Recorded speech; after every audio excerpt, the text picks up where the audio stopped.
When it comes to the tight end position in Dynasty Fantasy Football, it's rare that we really get a tight end that everybody is on consensus excited about coming out of the Dynasty rookie class. Now, this year, Brock Bowers out of Georgia is getting all the hype, and it's for very, very good reason. This guy is probably the best tight end prospect that I have seen personally since Kyle Pitts coming out of Florida a couple of years back. Now, what I want us to do in this video is let's take a moment to think about the most recent rookie tight end to do very well, not only in his rookie year, but to show legitimate fantasy football, dynasty upside, and dynasty value in his first 2 years. And that, of course, is Sam LaPorta. We just saw it in 2023, so it's very fresh on our minds. The blueprint we are looking for when it comes to tight ends in dynasty fantasy football. The thing about Sam LaPorta was he was not on many people's radars coming into the Dynasty Rookie Draft. He was, at best, a late second-round pick in most Dynasty Rookie Drafts, unless you were in a Dynasty League with an Iowa fan. He was not going earlier than the mid-second round, and a lot of times he was in third rounds of Dynasty Rookie Drafts. So most of us, it's fair to say, missed on a guy like Sam LaPorta. Now, aside from Brock Bowers, the second tight end in this class, consensus, is Ja'Tavion Sanders out of the University of Texas right here. And I think since Brock Bowers is so hyped in this Dynasty rookie class, nobody is really talking about Ja'Tavion Sanders to a level that he could be a legitimate Dynasty impactful player in year one. I want to take a closer look at the prospect he is and see what kind of upside he has and compare him to Sam LaPorta coming out of college, because I think there are some similarities here. And of course, this is a new channel exclusively for Dynasty, so please go down there, drop a like on this video, and subscribe to the channel to show your support if you get value from this video today. So with Ja'Tavion Sanders coming out of the University of Texas, this guy is a third-year type of player. He just came off his junior season, and he's coming into the draft very, very young. One of the youngest players in this entire draft class right here. Now, with Brock Bowers, the thing about him is that everybody has known for years that he was going to be the tight end one in this class. If you follow college football, you knew that basically after his freshman year, this guy was going to be the consensus #1 tight end whenever he came out into college. So it's no surprise here that Ja'Tavion Sanders is getting clearly overlooked because Brock Bowers is in the same class right here. But again, I think there are similarities here between Ja'Tavion Sanders and Sam LaPorta. So let's line these two up really quick. So with Ja'Tavion Sanders and with Sam LaPorta, both of these guys had 2 straight seasons with over 600 yards receiving. Now, you'll notice the difference here is that Ja'Tavion Sanders only had 1 season with 50-plus catches, and Sam LaPorta had 2 straight seasons with 50-plus catches. So if you're keeping track right there, Ja'Tavion Sanders, actually his yards per reception are higher than Sam LaPorta's were at any point in his college career. Ja'Tavion Sanders had plenty of yards per reception, and that tells you one thing. This guy can make stuff happen after the catch, and he's also a deep threat at the tight end position. And obviously this guy has plenty of size, but so does Sam LaPorta. That's my point here. The other problem with both of these guys, and I think one of the reasons why Sam LaPorta was overlooked in college, is because when you accrued all of his seasons in college, and by the way, Sam LaPorta spent 4 years at Iowa. You take all of those years, combine them all, he did not reach 10 touchdowns in all of his college seasons. Ironically, Ja'Tavion Sanders didn't do that either. I think that's a big reason that guys like this get overlooked, because typically at the tight end position, you want to see who can be a red zone threat, and you want to see at least a glimpse of that at the college level. Well, when you get guys who max out at 5 touchdowns per season, it doesn't show that much red zone upside at the tight end position, when theoretically they should have such a physical advantage over any defensive back that they're playing up against.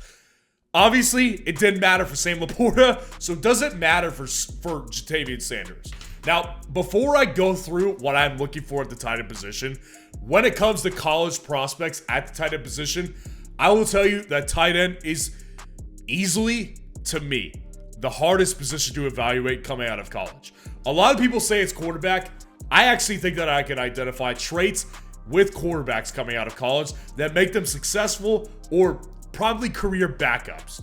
Things like improvisation skills at the quarterback position, very, very important.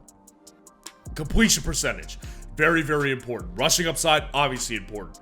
Tight ends, I gotta tell you, it's a much harder position to evaluate because so much of their problem is based on where they land in the NFL draft. Team fit is a massive part of these tight ends and how well they perform in Dynasty Fantasy Football. With that being said, I want to compare the 4 things I'm looking for in tight ends with Ja'Tavion Sanders as opposed to Sam LaPorta and measure up how similar they are. So the first thing I'm looking at for tight ends here is the target totals that they saw in all of their college seasons, but we'll hone it down to 2023 and specifically when it comes to Ja'Tavion Sanders. I say the same thing about running backs, wide receivers, quarterbacks. When it comes to these college prospects, theoretically, their best season should have been the year that they're coming out of college. So that's the year that I want to hone in on the most because it should give us the best blueprint of how they could potentially turn out at the NFL level. So Ja'Tavion Sanders had 69 total targets in 2023. Now that's a pretty good number right here. Now, if you look back to guys like Michael Mayer last year, he had over 100 targets in his offense over in Notre Dame. Dalton Kincaid had more targets than Ja'Tavion Sanders when he was in college as well. And so did Sam LaPorta. Sam LaPorta had 94 targets in 2022. So Sam LaPorta was clearly more important to his offense in the final season of college. Now, Ja'Tavion Sanders, a lot of people, including myself, would argue that he's got plenty of other, like, you think about the Texas Longhorns team, in this current Dynasty rookie draft, there's 3 other prospects that are going to be day 2 picks probably. Xavier Worthy, Adonai Mitchell, Jonathan Brooks are all lining up to be day 2 picks at the very least. So I will argue personally that Ja'Tavion Sanders' 69 targets in 2023 is not because he is not good. It's just because they had so many weapons. And you go back to a team like Iowa when Sam LaPorta was there in 2022, they didn't have nearly the amount of weapons that the University of Texas had. Now, the next thing I'm looking for when it comes to tight ends is something that I mentioned earlier. This is going to establish to me how well these tight ends can perform after the catch and also how open they can get down the field. I'm looking at the yards per reception right here because this number, again, is going to show me how many moves a guy like this can make after the catch is over, or even how open he can get down the field 10, 15, 20 yards down the field. Ja'Tavion Sanders, you can watch him on film and you can see this as well. He had 15.2 yards per reception in 2023. Ja'Tavion Sanders can get open down the field, and he can also make plays happen down the field as well. And this is exemplified in his testing numbers as well. He ran a sub 4.7 40 time, and he also had a 4.2 shuttle time, which is important because it shows us how fast he can break in and out of routes, and also how well he can stop on a dime and make a defender miss. And when you, like I said, when you watch Ja'Tavion Sanders on film, you can see this particular trait right here in Ja'Tavion Sanders. This is a rare trait that should be cherished by dynasty managers when you're looking at a potential value in dynasty rookie drafts at the tight end position. Now with Sam LaPorta, he wasn't even this good. He had 11.3 yards per reception in 2022.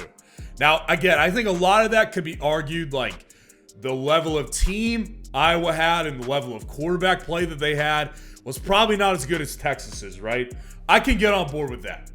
And I think that also I can get on board with the fact that Sam LaPorta was plenty good after the catch in his first year in Detroit. So I'm not going to argue too much about this one, but this is an important number for me because it does show how much they could do after the catch. Now, the next thing that I'm looking at here, and this is unfortunately not available for every tight end prospect, I'm looking at yards per target or average depth of target for tight ends. Now, unfortunately, like I said, this metric is not available for a lot of tight ends coming out of college. And I think that the fantasy football world, we need to change that as a whole because it's a very important metric to me. Because like I said, what separates a lot of tight ends, what I found, is guys like Travis Kelce, George Kittle, Darren Waller in his prime.